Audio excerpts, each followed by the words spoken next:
കൊറിയക്കാരും ജപ്പാൻകാരെയും പോലെ നല്ല വെളുവിളാന്നുള്ള സ്കിൻ കിട്ടണ ഒരു അടിപൊളി ഫേസ് പാക്കോ ക്രീമോ എന്ത് വേണമെങ്കിലും ഇതിനെ വിളിക്കാം. ഇതിട്ടാൽ നമ്മുടെ സ്കിൻ ടോണിൽ എന്തായാലും ചേഞ്ചസ് വരും. ഒറ്റ യൂസ് ഞാൻ ഇട്ടപ്പോൾ തന്നെ എൻ്റെ ഫേസിൽ വന്ന വ്യത്യാസം ഉണ്ടോ ഈ കാണുന്നത്. അപ്പം നമുക്ക് ഈ സംഗതി എങ്ങനെ ഉണ്ടാക്കുന്നതെന്ന് നോക്കിയാലോ. അതിനായിട്ട് നമുക്ക് മെയിനായിട്ട് വേണ്ട സാധനം പച്ചരിയാണ് കേട്ടോ. പച്ചരി നല്ലപോലെ കഴുകുക. അതിൽ ആ പൊടിയും അഴുക്കും ഒക്കെ കളഞ്ഞ് കഴുകി വൃത്തിയാക്കി വെക്കുക. എന്നിട്ട് ഇത് ഒരു സോസ് പാനിലേക്ക് ഇട്ട് അതിലേക്ക് ആവശ്യത്തിന് വെള്ളവും കൂടി ഒഴിച്ച് നല്ലപോലെ ഒന്ന് വേവിക്കാൻ വേണ്ടി വെക്കാം.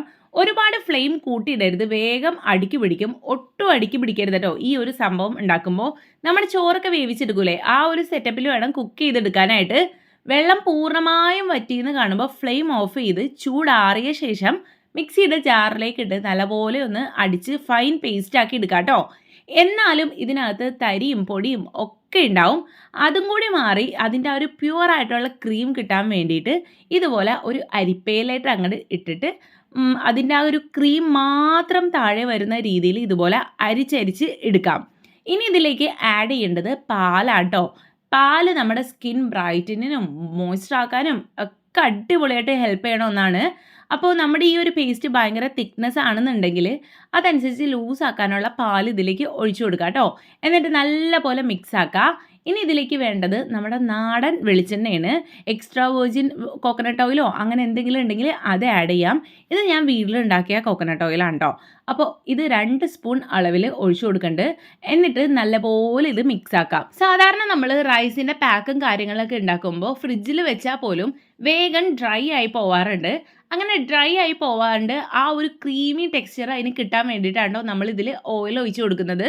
നിങ്ങളുടെ കയ്യിൽ ഒലീവ് ഓയിൽ ഉണ്ടെങ്കിൽ അതുകൂടി ആഡ് ചെയ്താൽ ബെസ്റ്റ് ആയിരിക്കും കേട്ടോ. കണ്ടോ, ഇപ്പം തന്നെ സാധാരണ ഒരു ക്രീമൊക്കെ നമ്മുടെ ഫേസിൽ അപ്ലൈ ചെയ്യണ പോലെയല്ലേ ആ ഒരു ടെക്സ്ചർ ഇരിക്കുന്നത്. ഇത് നമുക്ക് ഫേസിൽ നേരിട്ട് അപ്ലൈ ചെയ്യാവുന്നതാണ്. ഫേസ് നല്ലപോലെ വാഷ് ആക്കിയിട്ട് നല്ലപോലെ തുടച്ചതിന് ശേഷം ഈ ക്രീം നമ്മുടെ ഫേസിൽ അപ്ലൈ ചെയ്യാം കേട്ടോ. 1/2 മണിക്കൂറെങ്കിലും ഫേസിൽ നമ്മളിത് ഇട്ട് വെച്ചിരിക്കണം. അപ്ലൈ ചെയ്യുമ്പോൾ നല്ലപോലെ ഒന്ന് മസാജ് ചെയ്ത് അപ്ലൈ ചെയ്യാം കേട്ടോ. അപ്പം നമ്മുടെ ഫേസിലെ പോസൊക്കെ ഓപ്പൺ ആവും, ബ്ലഡ് സർക്കുലേഷൻ കൂടും.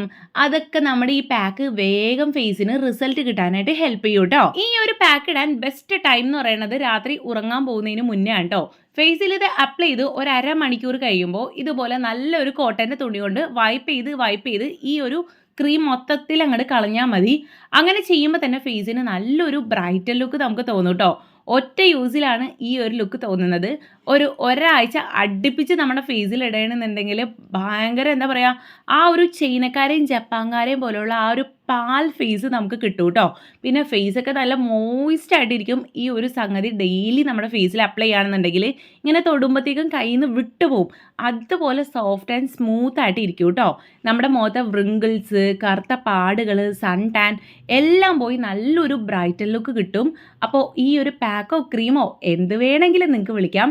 ഇത് ട്രൈ ചെയ്ത് നോക്കിയാൽ ഏത് സ്കിൻ ടോണുകാർക്കും നല്ലൊരു റിസൾട്ട് തന്നെയായിരിക്കും കിട്ടണത്. അപ്പോൾ നമ്മുടെ വീഡിയോ ഇഷ്ടമായിട്ടുണ്ടെങ്കിൽ നമ്മുടെ ചാനലൊന്ന് സപ്പോർട്ട് ചെയ്യാൻ വേണ്ടി മറക്കണ്ട. നിങ്ങളുടെ അഭിപ്രായങ്ങൾ കമൻറ്റുകളായിട്ട് അറിയിക്കാനും മറക്കണ്ട. അപ്പോൾ ബൈ.